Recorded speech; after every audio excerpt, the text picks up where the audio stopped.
Hello, Technique Tuesday, tip of the day. Let's just have a look at the infographic. Okay. When you want to get good at something, how you spend your time practicing is far more important than the amount of time you spend. Regular practice simply isn't enough. To improve, we must watch ourselves fail and learn from our mistakes.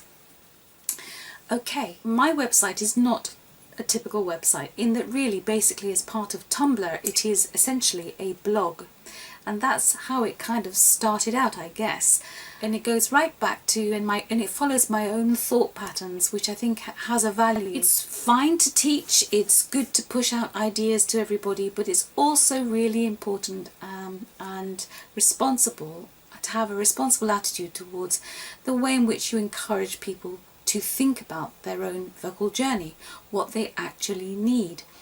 And part of it is this mental process, which I have been hinting at for a while. This idea of neuroplasticity, where you go through the 3 basic stages of learning, where you hope eventually to be in a position where these singing technique issues are so honed and well ingrained that you no longer need to worry about the startup. Like they say, when you learn how to ride a bike, you never truly forget. It just takes a little while to get back on. The infographic this morning is really designed to just make you stop and think. So I decided to embed the infographic into a small, short post on my website, which is essentially this blog, right? And it actually reflects a post that I put up in 2013, where I happened upon another blog, to do with this idea of why are we not content to just be comfortable? What is it about you as a singer that requires this extra drive? You've got this extra little kind of itch you're trying to scratch about learning how to use your voice properly. Of course, we've always also had discussions about how important it is to maintain your vocal journey, no matter how small your gains are every week. It is partly who you are that makes you the kind of student that you are, and therefore the quest that you're after is all born out of what you want to get from your singing. It's like being in the moment you're right at right now with your singing. You are responsible for bringing yourself to that point. So you can just afford to give yourself a little bit of a pat on the back if you feel that you are just edging forward all the time. If you're not at that happy point and you feel that you're kind of stuck and a bit stale and a bit stagnant, then all I would say is, as a kind of bit of advice generally, would be to say, just really focus on the small things, the things that you know that you need to pursue. They don't have to be huge. It could just be one simple element that you're trying to overcome. So, that's what you need to focus on. So let's go back to the infographic and just consider that again. Okay, so when you want to get good at something, how you spend your time practicing is far more important than the amount of time you spend. Now, we know that because we've discussed it, and it is a huge part of my life. That's the way I've learned. I often used to feel, when I was going up and down to London following my own vocal journey, how haphazard it was, that I was kind of piecing what I was doing around all of the life's other hectic events.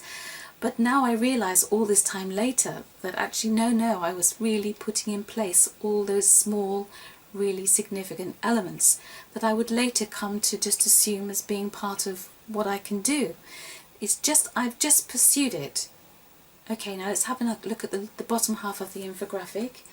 Regular practice simply isn't enough. To improve, we must watch ourselves fail and learn from our mistakes. So there you have it. It's really important. This idea that we've been talking about, that it doesn't matter how regularly you practice if you're practicing the wrong things. You can't afford to be too comfortable with the practice that you do. It should be that your quest is to get uncomfortable. So it could be that you're not content to be singing in that comfortable key all the time. It could be that you're trying to come to terms with looking at yourself in the mirror when you are videoing yourself. It could be just overcoming that habit to snatch a breath. And so keep it focused on the thing you're hoping to work on the most. And you need to look inside you for that and really take what you need from all the work that we're doing. And then when we have Technique Tuesdays, you will have questions to ask, specific questions maybe to ask and direct, so that it's becoming a true kind of learning path. At the moment we're kind of drawing all the elements together and you are assimilating all the facts to make sense of something for yourself. Don't get too bogged down. My advice to you would be to go to My Little Soprano page, read the short blog, and then if you want to, there are links within the post that will take you further to the original blog post that I read. See where the journey takes you. Just one final thing before I go. Throughout my teaching career, I've taught many people, and the most difficult people to teach are the people who get too comfy. They get too comfy with what they're doing. They don't question enough how they are doing and what they could do to improve. They get too comfy, and then as a result there comes an irritation where they are not progressing enough in their eyes, and therefore they soon give up and their journey stops before it's really begun. Now I know that that's not true of you because you're watching this. Okay, happy singing. Any questions about today's infographic or vocal technique in general, just put it in the conversation thread beneath this video. Okay? Alright, take good care and I'll see you again very soon. Bye for now.